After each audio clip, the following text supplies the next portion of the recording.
Welcome back to Rare Coin Hunters USA.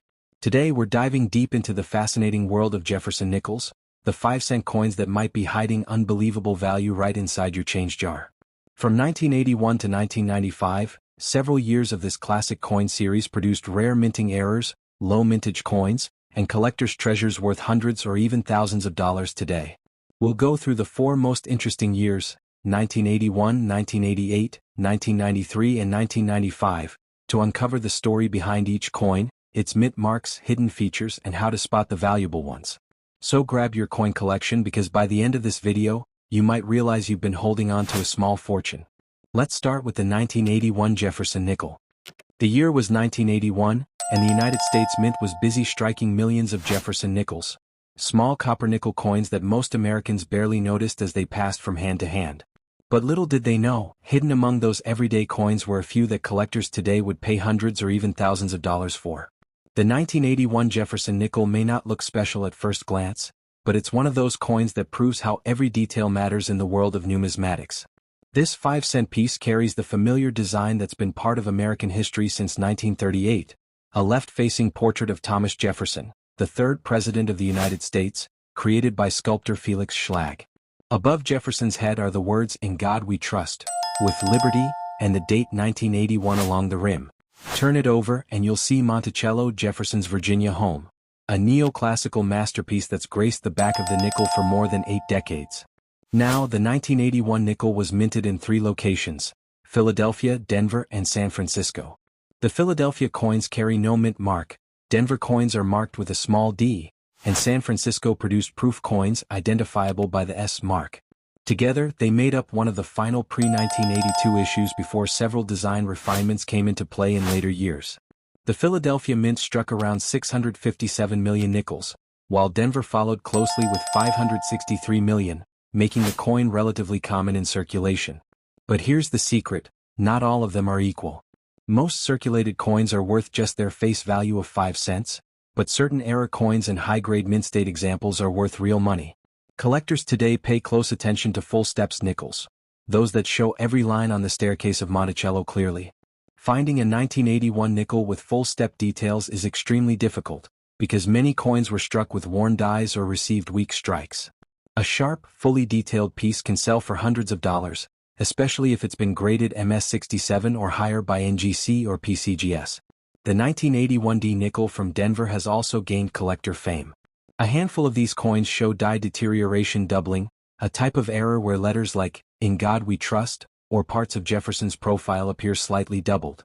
Though subtle, these double die errors can increase a coin's value dramatically. A clean, uncirculated 1981D with strong doubling can easily fetch $250 to $400, depending on its grade. Now let's talk about the proof coins from San Francisco. These coins were never meant for circulation. They were specially made for collectors, struck multiple times to achieve a mirror-like surface. Proof coins from 1981 with deep cameo contrast, meaning a frosted image against a shiny background, are highly desirable. Perfect examples graded PR70 deep cameo have sold for $800 to over $1,000 in auctions. But perhaps the most exciting part of this story is how 1981 marks a transition period in U.S. minting. This was one of the last years before the Mint began upgrading its striking technology and die preparation methods. Many 1981 coins have unique characteristics that distinguish them from later issues: tiny imperfections, softer metal flow lines, or slightly thicker rims, features that help experts identify genuine early ADS strikes. Another thing collectors look for is toning, those beautiful rainbow-like colors that form on the surface over time due to oxidation. A 1981 nickel with natural blue, gold, or purple toning can fetch surprising premiums because of its eye appeal. So, what should you check if you have a 1981 nickel lying around? First, inspect it under good lighting. Look closely at Jefferson's hair, jawline, and the lettering. Then flip it over and check the steps on Monticello. If you can count all 6 steps clearly and the coin looks almost uncirculated, it's worth getting it graded. Even minor differences can mean the difference between 5 cents and $500. Today, the 1981 Jefferson nickel stands as a symbol of how ordinary change can hide extraordinary value. Whether it's a crisp, uncirculated Denver Mint example, a double die variety, or a flawless San Francisco proof, each coin carries a story of American craftsmanship and history. So next time you come across a dull nickel in your change, Don't dismiss it too quickly, it could be one of the rare survivors from 1981 that turn everyday collectors into lucky treasure hunters. By 1988, the Jefferson nickel had already become an American classic, a familiar 5-cent coin that had carried the image of Thomas Jefferson for 50 years. Yet, in this ordinary year, something special was happening behind the scenes at the U.S. Mint. Hidden among the hundreds of millions of coins struck were a few rare pieces that would later catch the eyes of collectors for their beauty, errors, and surprisingly high auction values. Let's step back to 1988. America was seeing new technology, music, and change, but in the world of coins, tradition continued. The Jefferson nickel still featured the timeless design by Felix Schlag, showing Jefferson's left-facing portrait on the obverse, and his iconic home, Monticello, on the reverse. This simple design had remained untouched for decades, and its enduring appeal made it one of the most collected coins in U.S. history. Now, the 1988 Jefferson nickel was produced at two main mints, Philadelphia and Denver, with mint marks P and D. The Philadelphia Mint produced around 662 million coins, while Denver created roughly 695 million. Proof versions were again minted in San Francisco, specially crafted for collectors. Each of these mints used different dies, and that's where things start to get interesting.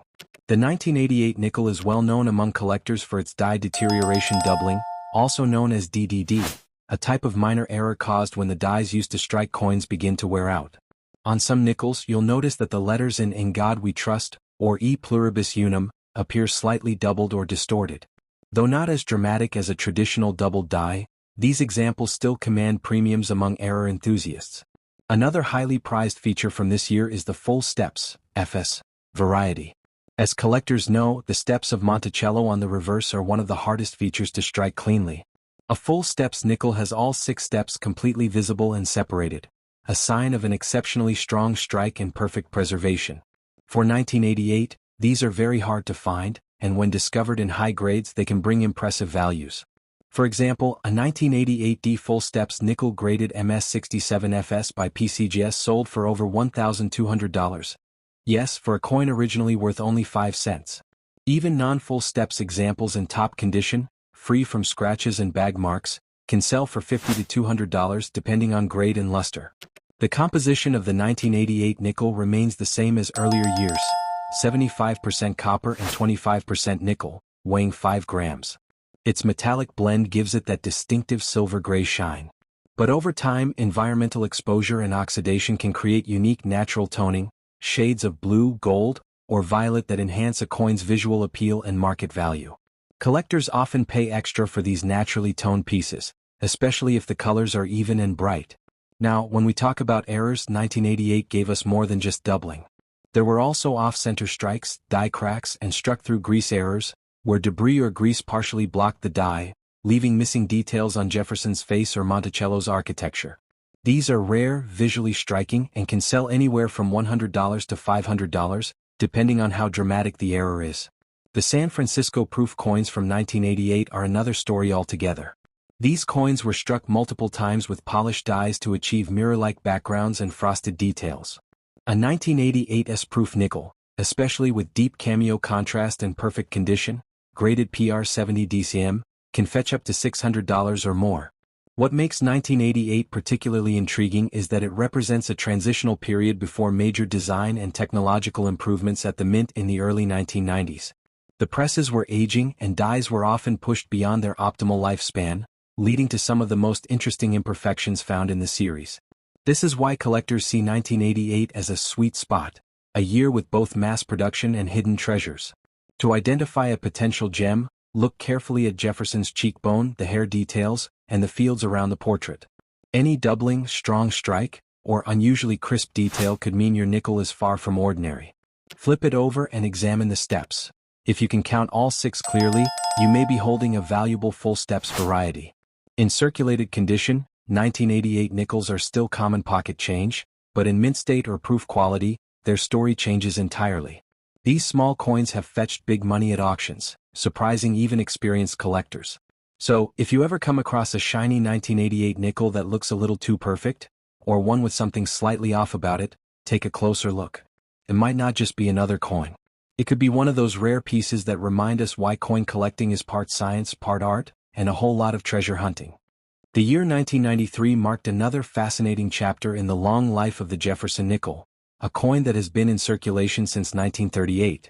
While it might appear ordinary at first glance, the 1993 nickel hides stories of quality changes, rare mint varieties, and collectible surprises that make it stand out in modern U.S. coin history.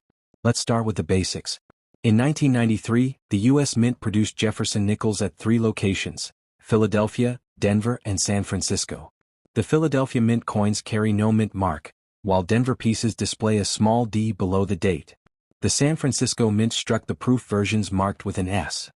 In total, more than 1.1 billion nickels were made that year, roughly 435 million from Philadelphia, 639 million from Denver, and around 3 million proof coins from San Francisco.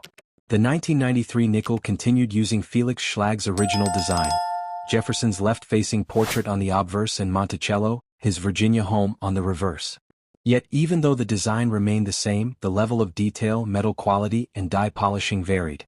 By the early 90s, the Mint had begun upgrading machinery and die preparation techniques, leading to sharper strikes in some batches and more consistent proof finishes. Collectors pay close attention to coins that show full steps, FS, on Monticello's staircase. To qualify for this designation, all 6 steps must be clearly visible and separated, something very difficult to achieve due to the pressure used during minting. For the 1993 nickel, finding a full steps variety in top condition is quite rare.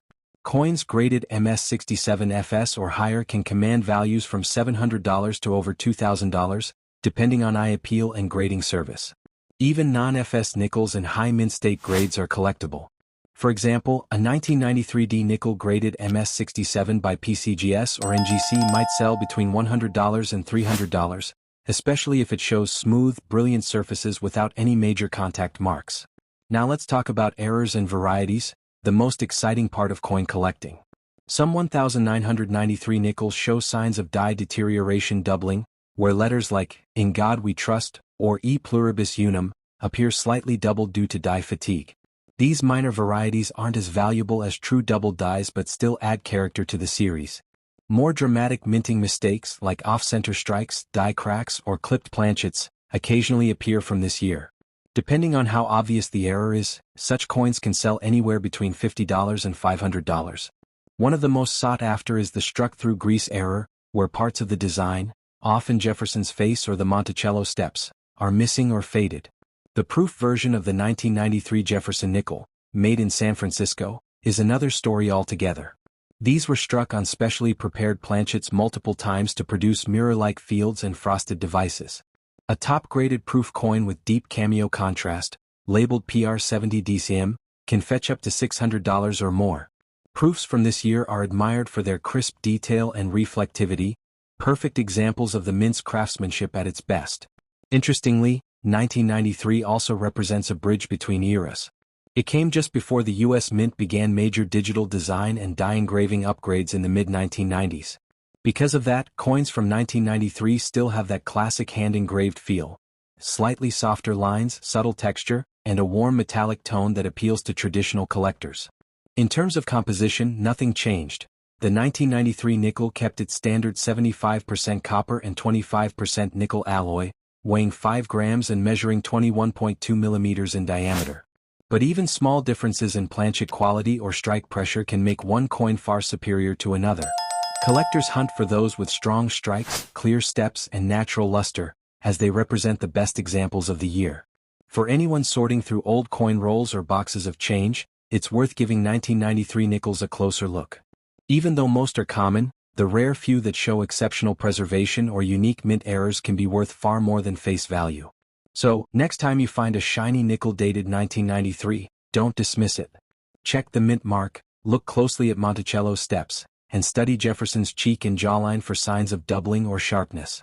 You might just uncover a coin worth hundreds or even thousands of dollars. The magic of the Jefferson nickel lies in its balance between history and discovery. Every year brings slight variations that only careful eyes can spot, and that's what makes collecting so rewarding. The year 1995 was another milestone in the journey of America's beloved 5-cent coin, the Jefferson nickel. Though most people used it without a second thought, coin collectors knew better.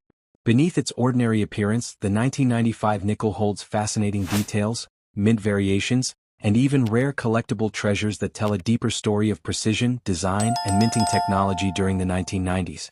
By this time, the Jefferson nickel had already been in circulation for nearly 6 decades.